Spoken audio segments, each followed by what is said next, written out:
The first thing I will say is that you guys look great. We got the ties, the coats, the turtlenecks, and I see a lot of haircuts. I mean, this is awesome. It's great to be back in dress code, and we'll be in the factory later. A little more on that. But I'd love to jump right into our assembly. We are incredibly fortunate today. Today's assembly speaker is Jordan Clark, who is a St. Albans alum, class of 2010. And Jordan is a singer-songwriter. He's a multi-instrumentalist and a producer with a music career spanning over the past decade. And we've asked him to come and speak about that, about his experiences here at St. Albans. Jordan has signed 2 major record deals over the years with such labels as Business Casual in the UK and Unisex Records. He currently has a distribution deal with Empire Records, and they also include other artists such as Brockhampton, Busta Rhymes, Freddie Gibbs, and Aaliyah. Jordan moved to New York in 2016 to pursue music full-time, and has since formed the band 2012 Bid Adieu. And their genre is often referred to in blogs as anti-pop with funk, soul, and rap influences. His band's work has been featured in publications such as The Post, BBC One, Afropunk, and more, and he's currently working on a second studio album. Outside of the band, Jordan spends his time doing music supervision for television shows, video games, and advertisements. He's a DC native, and he got his start in music playing the viola with the DC Youth Orchestra, and he played the saxophone in the band here at St. Albans.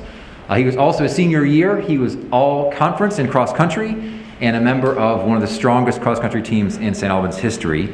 He was also a track captain, though he claims he can't run a 6-minute mile anymore.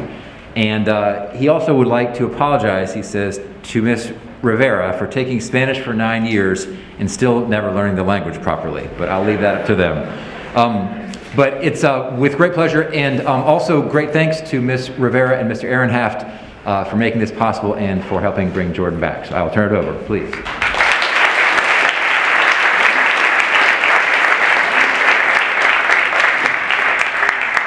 What's good, y'all? How you doing?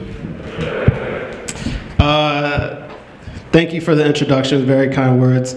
I have this video that they asked me to create that kind of gives you like a overview of my journey and kind of like my music career. My apologies, my band wasn't able to come and perform. You know, we're in New York, and with COVID and everything, we just couldn't pull it together. But next time, I already promised we'll come back and do a performance. But this will kind of give you an overview of the shows that I produced for, some of the artists I produced for, and what a live performance kind of looks like.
Check it out, it's freezer.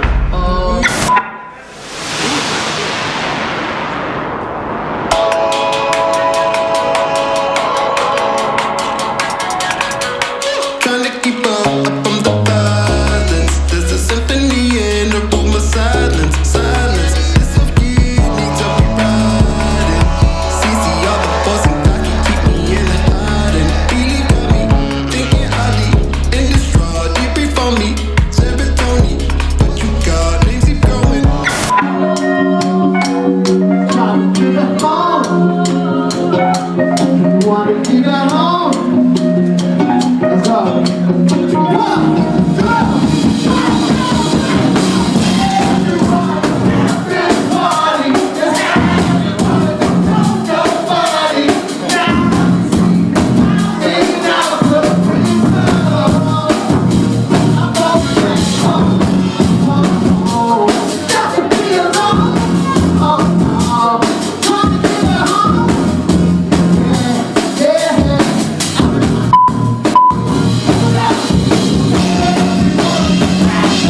Test. All right. How y'all feeling? That was all right?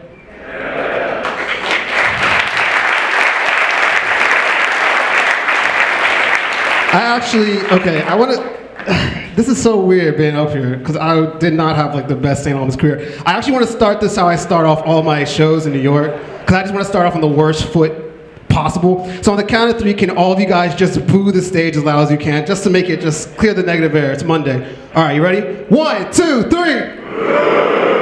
All right. Right side, I need y'all. 1, 2, 3. Oh man, it's always funny when we do that. So my name is Jordan, multi-instrumentalist producer. I came to St. Albans in 4th grade. Who came in 4th grade? Oh, all right. Who came in since Beauvoir?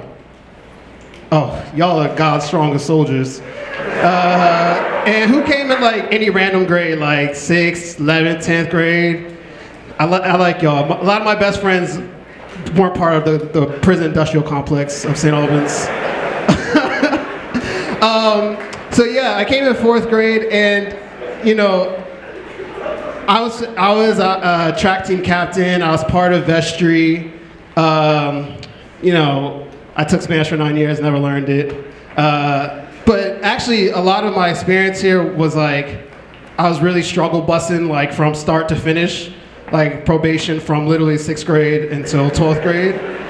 And actually, one of my last memories being here was my senior year, and this is not for me to be your role model, I'm just talking to y'all, but I was dressed up as Spider-Man, and it was Halloween, and my friend Matt Taylor was dressed up as a chicken, and we decided it'd be hilarious if we climbed the top of the library, like bookshelves, and started throwing books at each other.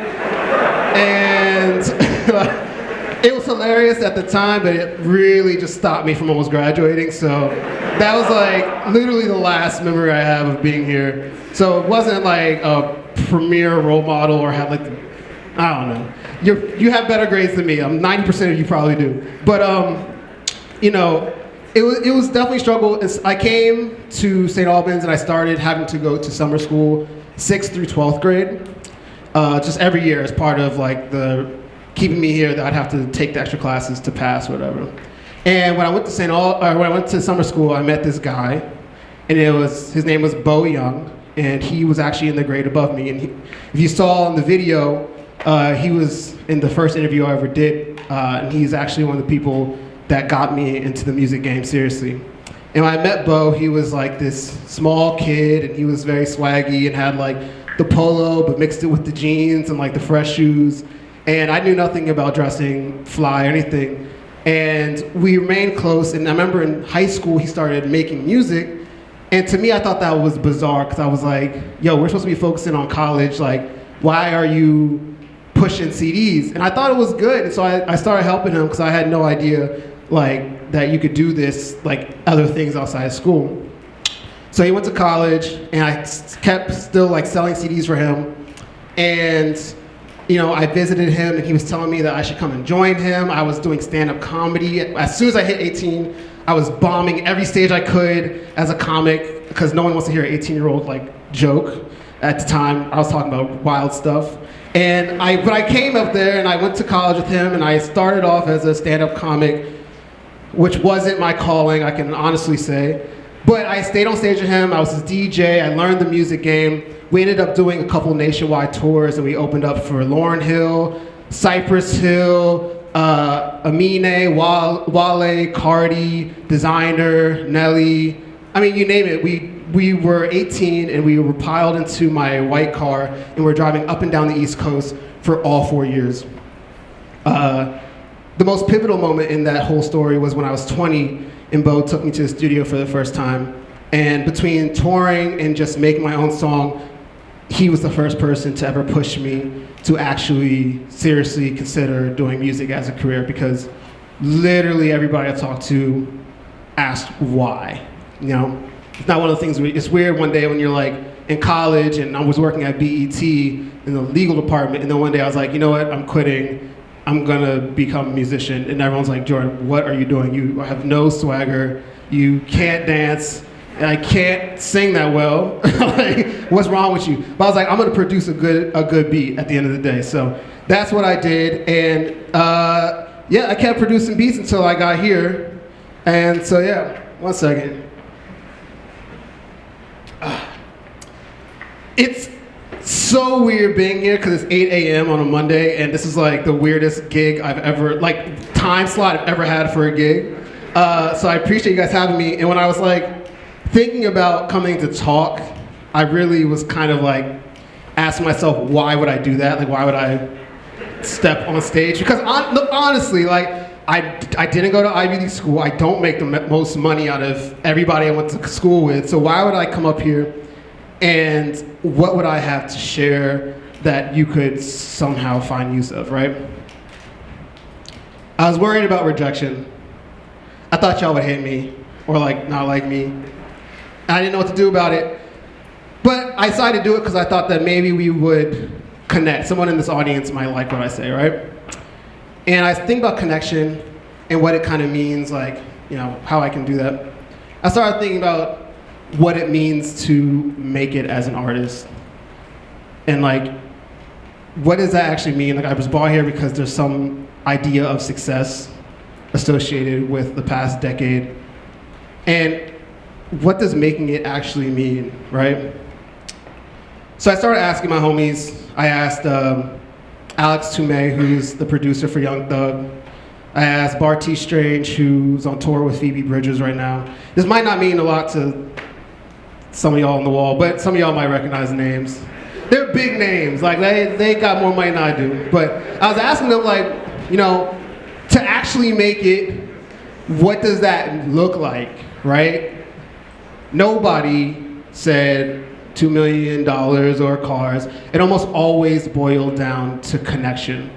They wanted to be not just heard, but they also wanted to be understood, which I thought was powerful. And I was thinking about it, and I was like, you know, how do you connect, right? How do you make it? How do you do that? And I thought about it, and it kind of starts with this, right? It starts with, you know, risk. The barrier to connection is risk. And I think the reason I'm up here is because if there's one thing I know in life, I took a lot of risk. I took a lot of swings. My batting percentage is, I'm not very accurate all the time, but I'll take a lot of swings, you know? So I think it's because I'm up here because I know risk. And that's how I built these connections over the years. And actually, you know, I'm gonna show y'all what risk looks like, all right? How does the anthem go? Man of the future stand in, watch each fleeting hour to make our lives what God has planned, to spread abroad His power. As I say, you know, that's and usually you add like some reverb and auto-tune, you can pitch correct it, and you can all become singers. But that's kind of what risk looks like, right? Risk starts with this. Risk starts with, you know, taking that risk of rejection in order to make the reward of connection.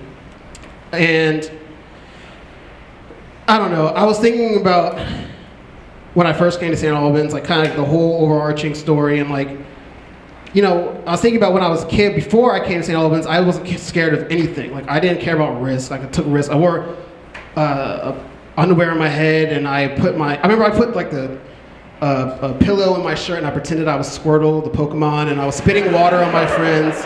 I really wasn't afraid of anything before I started like getting into school and getting older.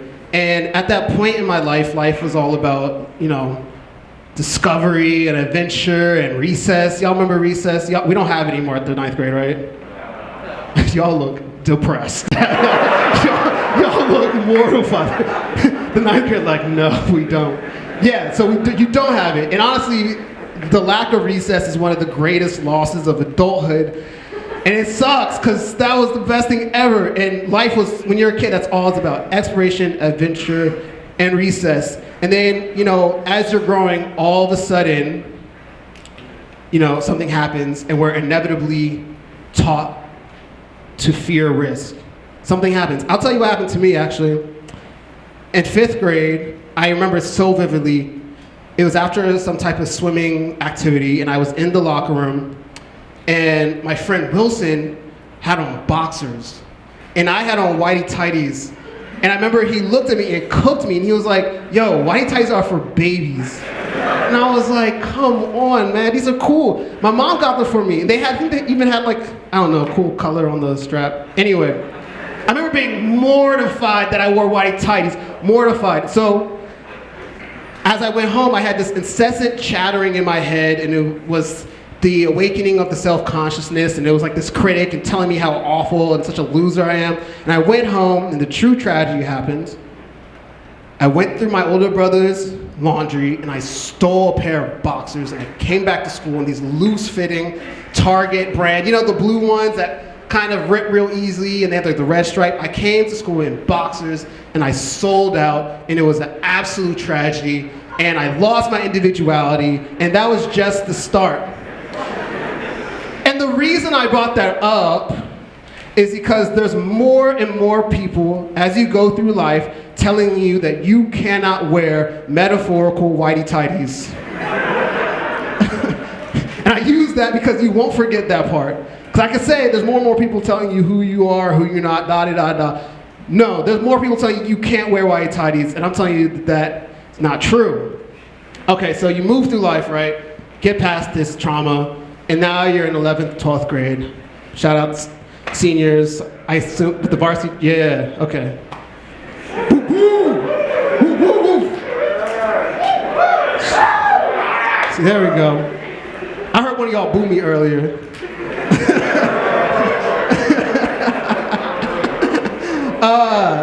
So yeah, okay, so this is relevant to y'all then, especially in the back. Y'all can hold on to this too though. You get to 11th and 12th grade, and all of a sudden, you have the weight of the world in your back, right? You have everybody asking you, what are you good at? What's your purpose? Where are you going? Are you gonna take out a student loan, right? And I remember it stressing me out. And in the back of my mind, I had the critic right there, the same critic that came in 5th grade, right there, telling me, I'm not good at this, my grades weren't good enough, I'm never gonna be who everybody wants me to be, I suck, I suck, I suck, and that's all I just told myself until I went to college, and yeah. And what I noticed is that with my friends, you know, at a certain point, all of that adventure, discovery, and recess, all that happiness gets traded for calculating and measuring and thinking, and people go to college and they keep calculating, measuring, and thinking, and calculating, measuring, and thinking, until you become a dulled adult version of your kid self. And that in itself is a tragedy. I lost where I was at. I honestly was just talking. I told y'all, they're gonna find out on this, I had nothing planned. Okay, let's boo the stage one more time. 1, 2, 3! Thank you. There you go. That reminded me where I was at. Okay, so if you've been following, I hope you have been. The punishment for fitting in, obviously, you know, I was mortified. The punishment for fitting in is you lose your uniqueness, the stuff that makes you special, and you eventually become part of the landscape, which is every artist's nightmare. You know what I'm saying? I think Kanye talks about it all the time. He's like, either hate me or love me, nowhere in between. No, you don't want to become part of the landscape. And I keep saying like artists, artists, artists. And the reason that's applicable to all of us is because I truly think that we're all artists, whether we want to say it out loud or not. The reason I say we're all artists is because when we share and risk rejection at the chance for connection, I think that's art. You know what I'm saying? When you share and risk rejection for the chance of connection, you're risking it for the chance at making it whatever that might look like for you. Yo.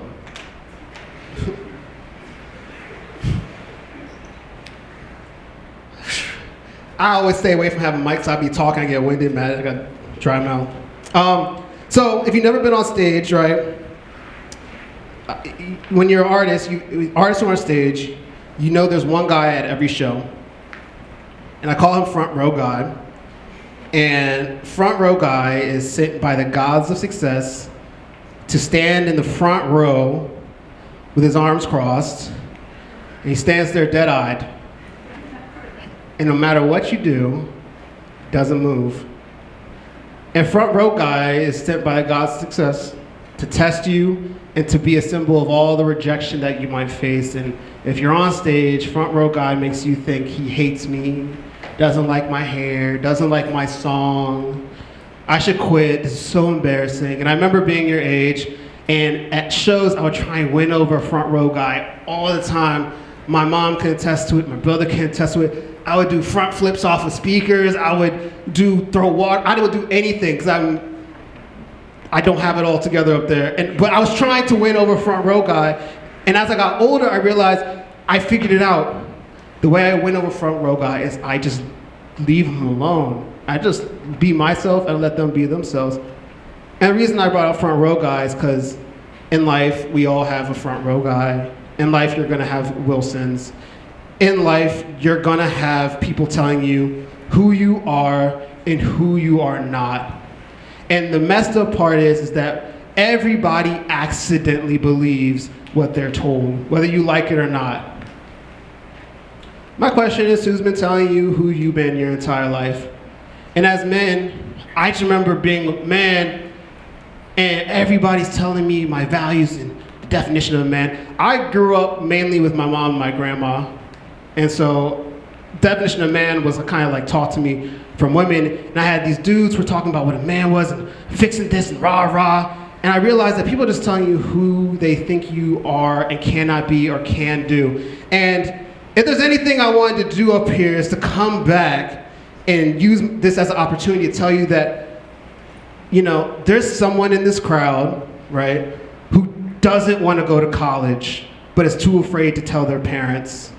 And there's someone in this crowd who wants to start a business, but it feels too risky. There's someone in this crowd who's doesn't have swagger and might not be the best dancer, but wants to produce beats. There's someone in this crowd that might want to move to LA. There's someone in this crowd that might not want to identify as male or female. There's someone in this crowd that is deeply weird, and all they want to do is show the world how weird they are, but it feels too risky.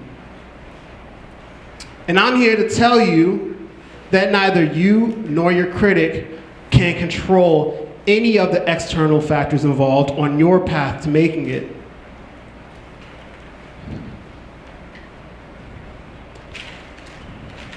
Yo, what did I write?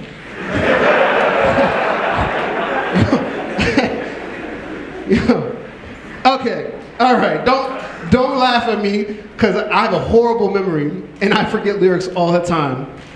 But seriously though, the great irony of being a great artist is that you're actually in tune with your critic and those thoughts, but you're also self-aware to be in tune with your feeling.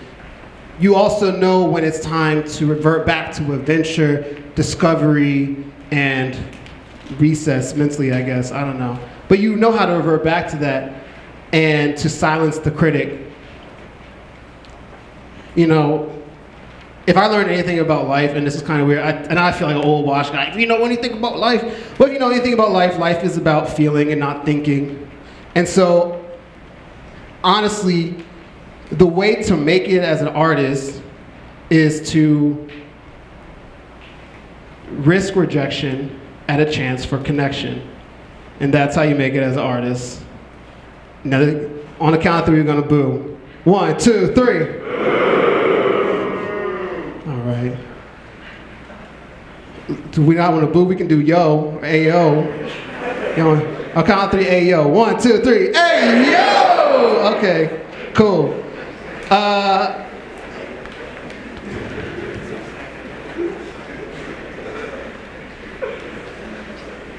Yeah, that's it. That's honestly it. That's all I had to say.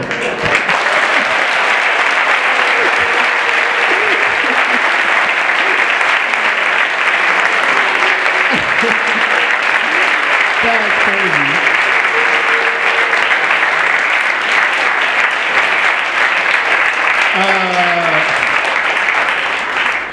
And now I'm holding the mic because I have nothing else to say, but I do really want to say a special thank you to Ms. Denizé, who taught me in 9th grade, and I was actually going to get kicked out. I don't know if Ms. Denizé remembers this, but she wrote a great recommendation for me to say that I had something special, and I remember that kind of was like the extra push I needed to keep me here. Thank you to my favorite teacher of all time, Ms. Rivera, for being a champion and bringing me here, and always believing that, you know, I had something worthwhile to share in my story.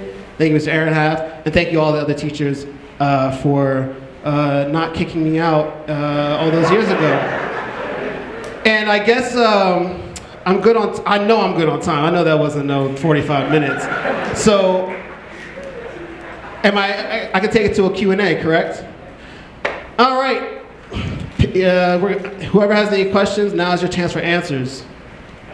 My brother in the back with the 2 types of hair.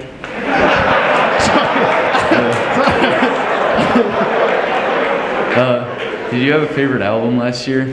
Did I have a favorite album last year? Oh, that's a good question. Yeah, I'm like, okay, so I'm going through like a late stage, like, anti-establishment rock phase. So like, I've been listening to a lot of rock. I discovered this really good band called Hello Yellow, and Paris, Texas has been 2 favorite projects of mine because it's like not just rock, it has like a bunch of influences, like you can tell there's like soul and stuff in there. So those are my 2 favorite from last year. I've also been getting into a lot of like salsa albums and things, but I don't know the name of the artist. I just kind of have it saved to my Spotify and just run that till the end of time. So yeah, that's it. I hope that answered your question, brother. All right. Anybody else have any questions? Don't be afraid now. Oh. Was there any artist that inspired you? Any artists that inspire me? Yeah. And sorry, what was that? You said Ventrell. Ventrell? Who's Ventrell? Young Trell? Young boy. Young boy? What? That's a real artist? Are you a rapper? Look, hey, hold up. Before I have 200 kids cook me, I came up in the cooking generation. So y'all come to me after this, we can get into a roast battle. I will cook all y'all. All right. And I am 30. I just turned 30 last week. So happy birthday to me with my old behind. We made it. To answer your question though, yes. I grew up with a lot of jazz, surprisingly. I love Roy Ayers, but I think the 2 artists that come to mind almost immediately, well, I grew up in a great generation. I grew up right when Kanye was blowing up. I grew up right when Kid Cudi was blowing up. Pharrell, the Neptunes was still very popular. Andre 3 Stacks just released Love Below when I was like in like things like 7th or 6th grade. So like all these really timeless albums were coming out, and so my brain was like exploding. But I also love psychedelic, like funk music. I love Earth, Wind, and Fire. I love Kool and the Gang. I love, actually I love go-go. I love go-go. I love the way that go-go singers sing, because it's kind of reminds me of like 60s and 70s rock, where like you kind of tell the singer's not that good, but they kind of just have a lot of heart. So you know, they sing like this ain't no end. It's kind of like very like, y'all have the go-go hour, y'all know what it sounds like, you know what I'm saying? So I love all go-go music, CCB, TCB, Chuck Brown. My mom was going to beat me up after this if I didn't give Chuck Brown a shout out. Shout out my mom in the back who drove me here today. God bless her heart.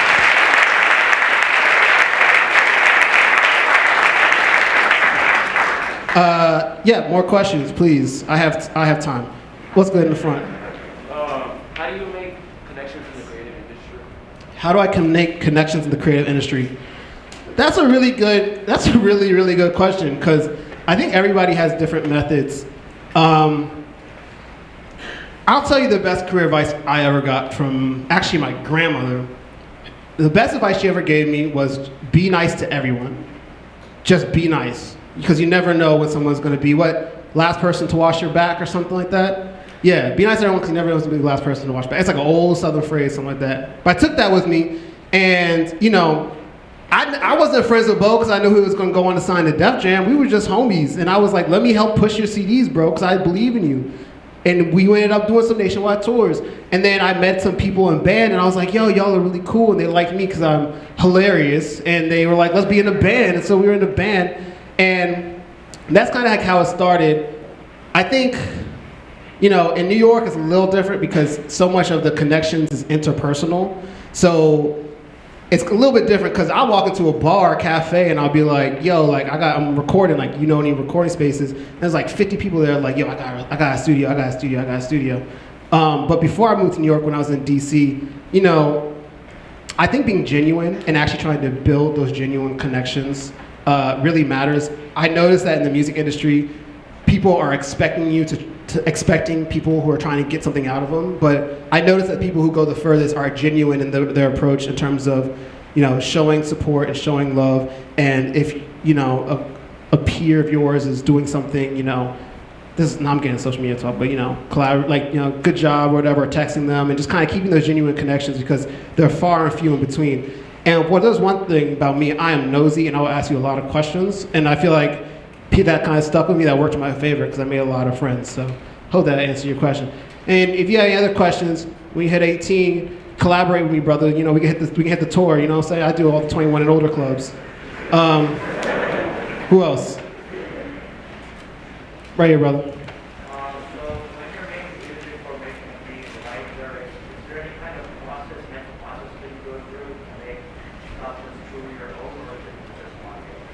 Yeah, you know, I don't think there's any same way that I write it. I kind of write them at the worst times. Often, like, I remember when I was a waiter at Busboys Poets, I'd write like the lyrics on like the serving things that you take like the orders on. I usually try and write about what's going on in my life. I used to be heartbroken all the time, so I'd be like, oh, like my life, you know, violin music, but I'm like engaged now, so like everything's kind of cool, calm, copacetic for me.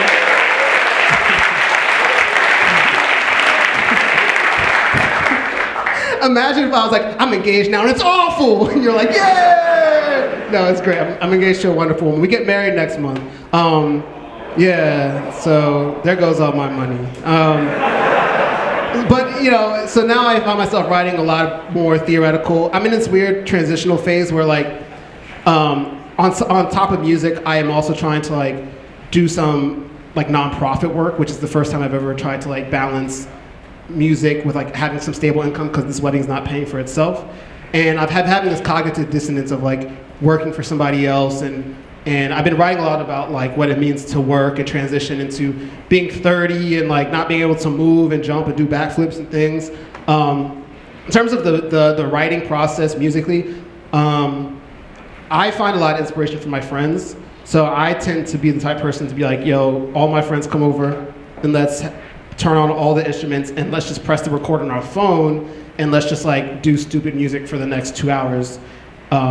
Actually, for my bachelor party, my fiance's like, oh, you're going to a bachelor party, what you going to do? And I had all my friends literally just bring instruments to a house in New Jersey. We just played music for like 24 hours, and that's how he wrote all of album 2. So that's kind of how we do it. I don't know if that answered anything. Honestly, it's kind of just a sporadic process, brother. Like, I just be writing and demoing every day. You know how Kanye did like the 3 beats of summer type thing? I kind of just do that. Just keep writing, and then I just show it to my friends. And then there's one of my bandmates is like, yo, let me put drums in there. Let me put guitar on there. So, I don't know. That's the best I could do for you. All right. Yo, who else got questions? Yes, sir. Oh, it's good to see you.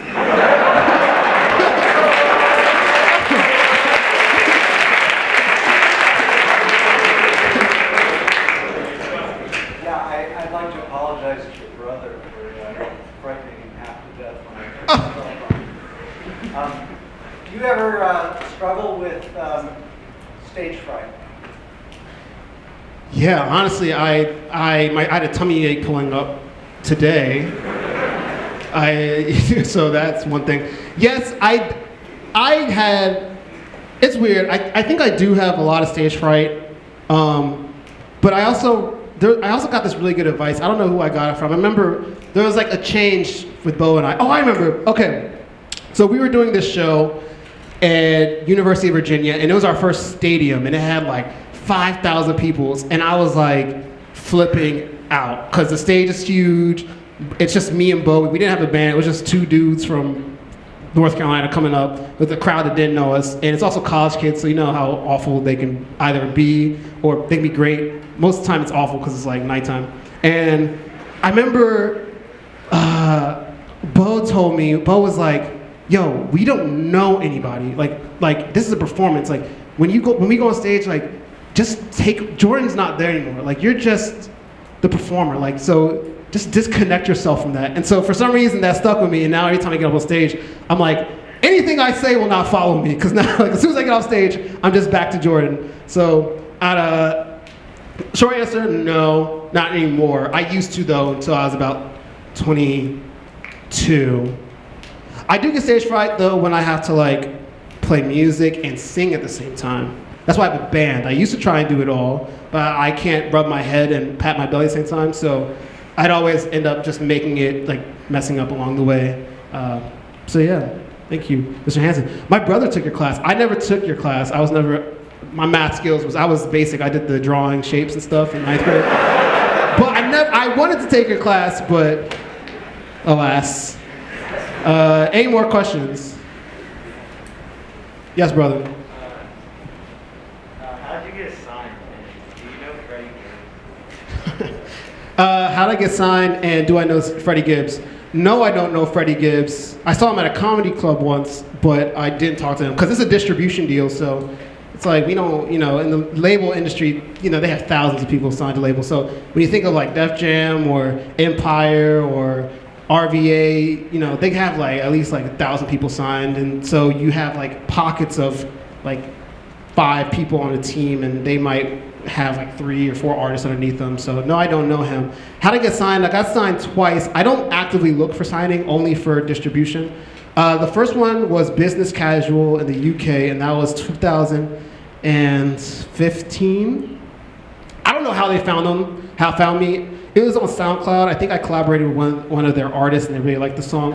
I actually ended up only working with them for a year, and then I ended up dropping them because they were pushing me to release an album too quick, and I was like, dude, I have no money. I was like, I don't have any resources, and they weren't giving it to me. So I left them, and then I got signed with Unisex through a mutual connect, and it actually goes back to your question. I had a friend who I was cool with. He was in the music game. I invited him to jam one time, and I was telling him about this EP I was working on. I was all nervous. I was like, oh, I have no, woe is me. Like, I have no resource, I have no money. Like, to push marketing, just for your information, like, just a PR person is like gonna run you $4,000 for 3 months, like in New York. So that's why I was like, and that's just like the PR person is gonna send it to blogs. That don't count for like the $1,000 you're gonna put into, you know, the Instagram ads or the YouTube ads or the Google Analytics, all that stuff. So easy, like, 7K is like very standard minimum if you're trying to actually do it like adequately. But I was telling him how I was like, dude, I don't have enough money to be doing this and get married and all this stuff. And he was like, well, I have a homie, and he was a connect, who was at Unisex Record. He's like, maybe I could show him and put you in front of him. So he sent him my entire demo, and eventually he got assigned with that and gave us a sync deal. And then the way Empire came actually was from the Unisex signing that happened last year or the year before last, where I don't know. Actually, I wasn't even in the room for this. He just, all of a sudden it just happened. He sent the EP to somebody, and then they liked it at Empire, and they said they'd give us a distribution deal and a sync deal where basically they get us on TV and they send us a check, and I have no idea what's happening behind the scenes. So that answer your question a little bit? All right, cool. Anybody else got questions? Yes, sir. Thinking about your music education and background, are there skills that you kind of wish you had built up in the past more, or are there things where you wish you had less training in something? Yeah, almost all of it is more training. So I took viola, I took saxophone till about 9th grade here until I started getting in trouble. So I kind of had a music theory background. And then I was never like the first person to be like the rapper, the singer, like, oh, here come Jordan the vocalist, but that kind of fell into that because I used to write a lot of poetry, and I'd actually, when I had a band in college, I'd actually have them I would like read poems like on something like slam hip hop, like poetry jam stuff. And then I kind of naturally fell into singing. So I actually don't know like a lot of theory, and it actually kind of, my bandmates hate it because I can play. Like I'm self-taught by just learning a bunch of songs, and you know, eventually you learn the chords or shapes, and then it kind of becomes muscle memory. But the only time it's really regretful is when I have a video game, a television show where I have to tell somebody who I'm collaborating with what chords I'm playing, or if I'm like in real time, like, you know, a guitarist or bass player comes to a practice and they might have not, and then I look real goofy because then I'm like, bro, I don't know, just like sound like this, you do like this, and I have to take the instrument from them and play it, and then I'm like, no, put your feet. So I don't know nothing about theory, but I know how to produce my tail off. And I actually recently discovered this.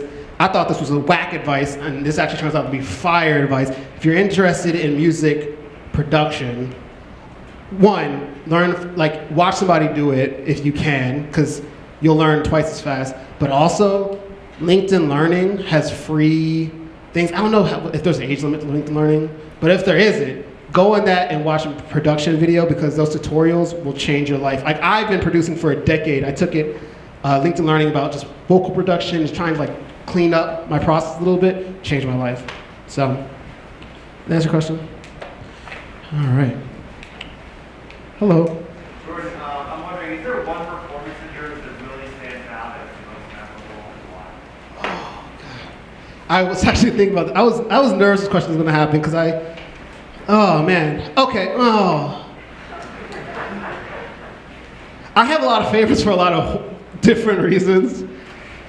There was one performance where like a riot broke out and people started getting tased, which was not funny at all. But what made it wild was that it was like Bo just got signed. It was Bo's first signing with some random guy. He was basically more of like a funder, and he rented out like a warehouse and held like some underground like showcase with a bunch of like young kids, like 18 plus, like all of our friends. And I forgot what happened that night. I don't know if it was like a slew of random people, but a huge fight broke out, and all of a sudden, like, we're performing because we had wireless mics, and I'm seeing somebody get tased next to me, and I'm like, what is going on? And I remember running out of the venue with the microphone, and I'm like, bro, what is going on? He said, we gotta finish the show. We gotta finish the show. I'm like, bro, I am not going in there. I remember us getting into like this horrible fight at the firehouse, because I was like, bro, we are not going in there. Like, this is all out riot. And if you know anything about Bo, he's gonna finish the show. So he went back in there, and everyone's like fighting and throwing things, and he's like, you know, bouncing around, like getting hyped. And I was like, yo, you are nuts.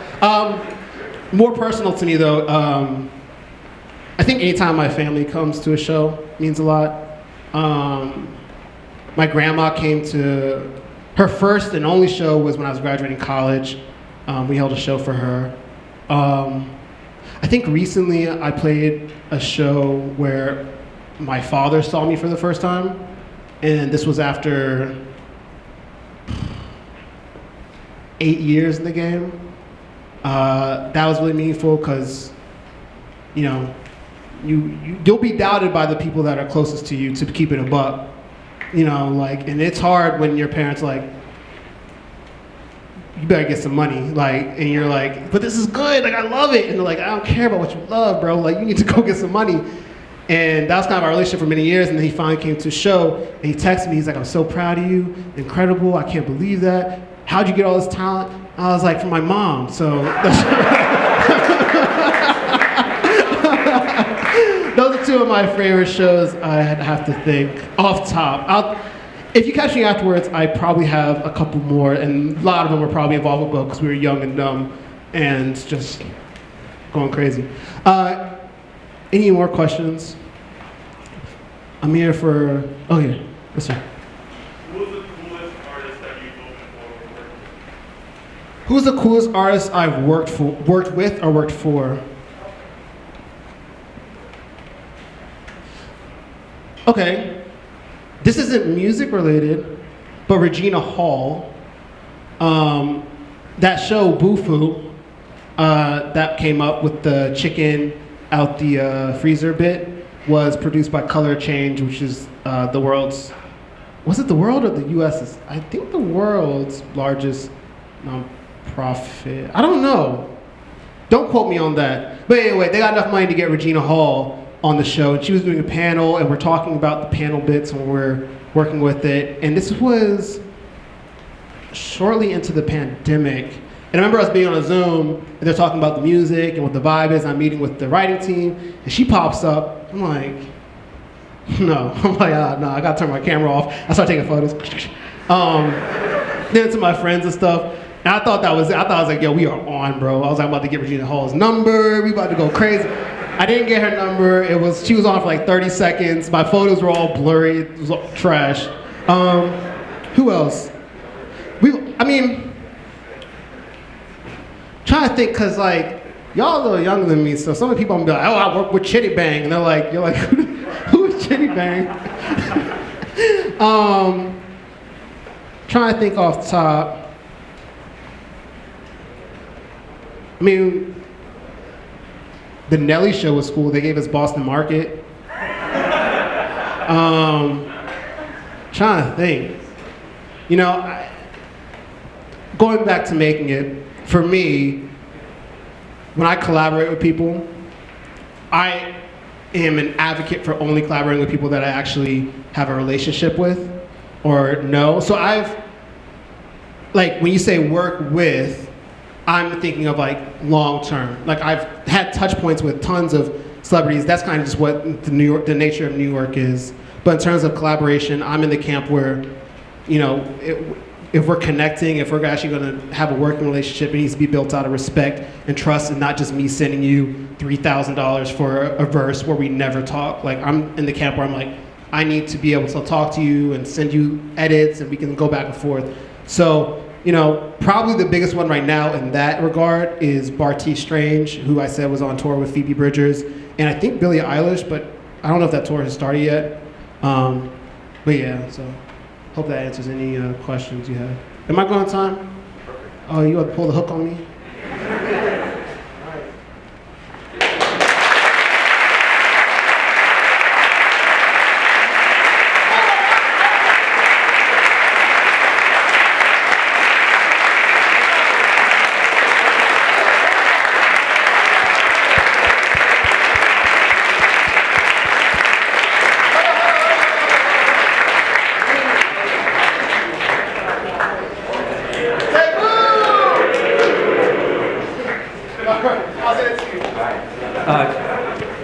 Jordan, thank you so much.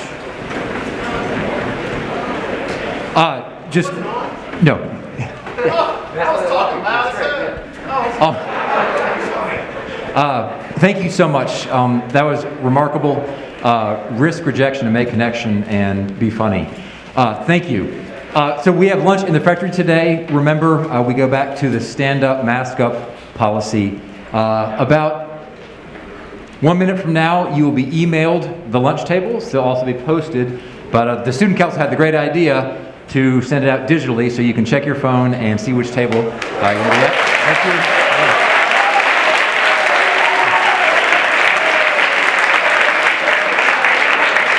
That's all the student council idea. And last thing, when we dismiss, there are donuts on the Decker Terrace.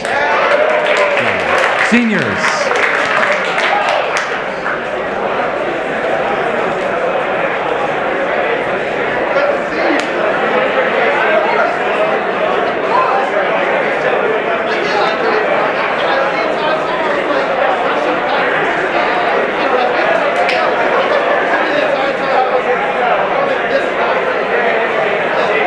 Juniors.